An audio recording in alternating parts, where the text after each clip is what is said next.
Yeah, I'm not quite sure how I got involved in this. I think I'm sort of the weak link on the descent. I think I got brought along to break trail, and now actually, I grew up skiing and could almost give up climbing for skiing. Probably not. Hopefully, I'll never have to make that choice. But Andrew McLean really is sort of the instigator here, and when this trip came up, well, my decision to go is really based on two things. It sounds like a lot of fun to ski, but it's basically the people involved too. It's just it's the right crowd to go to the mountains with. It fulfills my criteria for a good trip to the mountains, and that's really, A1 people and people with their, with a good objective. So it's all there.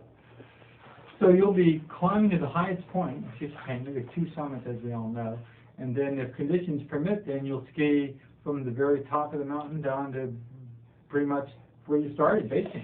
That's the plan. It's not much more complex than that. Conditions and psychological conditioning dependent, but it's very condition dependent. And that's why we're going post monsoon. We're hoping to find some, chest deep powder, get face shots, at 8,000 meters.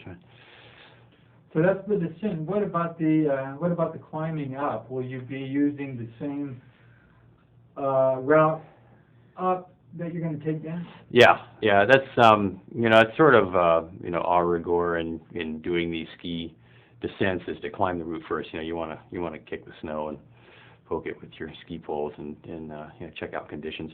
But it's also in this, especially on this peak, it's the most obvious. It's the shortest distance to the summit. It's a super direct route, so it makes sense to just climb it that way and then turn right around and ski back down. Yeah, this must make a nice change after Trango Tower. Well, yeah, it's the perfect trip to follow Great Trango. Great Trango was a beautiful climb, but a huge amount of effort with way too much gear. But wall climbing, it's not too much gear, but it's just typical amount of gear for wall climbing, immense.